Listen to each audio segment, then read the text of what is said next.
I'd like to explain how Eurodollar implied quoting works, first and second generation implied quotes. First, let's consider a single outright contract. As of now, September 2010, H1 denotes the Eurodollar contract expiring in March 2011. This contract has a posted bid price at which you can immediately sell and a posted ask price at which you can immediately buy. Now let's add the U1 contract expiring in September 2011. This contract is independent of the March contract. It has its own bid and ask prices for buying and selling. Let's also add the calendar spread contract between these two outrights. This contract has its own bid and ask prices. The spread contract is equal to the difference of the two outright legs. That means that if you buy one unit of the spread, for example by paying its ask price, then you are delivered a long position for 1 unit of the March contract and a short position for 1 unit of the September contract. You will pay commissions on 2 contracts. Conversely, if you sell 1 unit of the spread, for example by collecting its bid price, then you are delivered 1 unit of the short March and 1 long unit of September. That is the definition of the spread contract. These relationships work in the opposite direction as well. If you buy 1 unit of March and sell 1 unit of September, then the result is exactly the same as buying 1 unit of the spread. This means that there is an effective or implied ask price for the spread, which is the ask price for March minus the bid price for September. To save you the trouble of calculating this difference, CME calculates and disseminates the implied price as part of their quote data stream. Lifting the implied offer is exactly the same as lifting the direct offer. This implied ask price may be better or worse than the direct ask price for the spread, or it may add extra available size at the inside ask. Of course, this relationship also works on the other side of the market.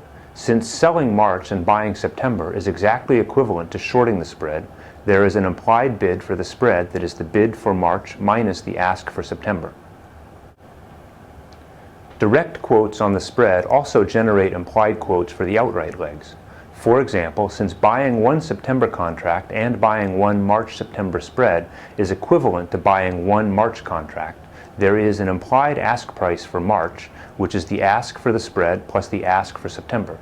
If you lift this offer, you are delivered 1 March contract and you pay only 1 commission, even though you have caused 3 trades. Conversely, there is an implied bid for March, which is the direct bid for the spread plus the direct bid for September. In effect, we have rearranged the pricing relationship to represent each of the 3 legs in terms of the other 2.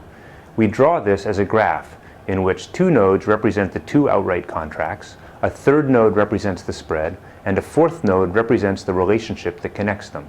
This relationship generates 6 implied quotes, an implied bid price and an implied ask price for each of the 2 outrights and for the calendar spread contract. Of course, in the real market there are more than 2 outright contracts. Let's look at the 4 outrights expiring in 2011. Among these 4 contracts, there are 6 calendar spreads with 1 pricing relationship for each spread. Each outright contract participates in 3 spreads. Thus, each outright receives 3 implied bids and 3 implied asks, each of which may be better or worse than the direct bid and ask. And these implications can chain together to generate what is called second-generation liquidity. Let's look at the implied ask for the March contract generated by the direct ask for September plus the direct ask for the calendar spread. There is also an implied ask for September generated by the direct ask for December plus a calendar spread. If we use the September implied ask in place of the direct ask, we generate a second-generation implied quote for March. These second-generation quotes are generated internally by CME and can be traded against but are not displayed. Butterfly spreads also participate in first and second generation implied pricing. This example shows 3 outrights together with the 3 calendar spreads and the 1 butterfly based on them.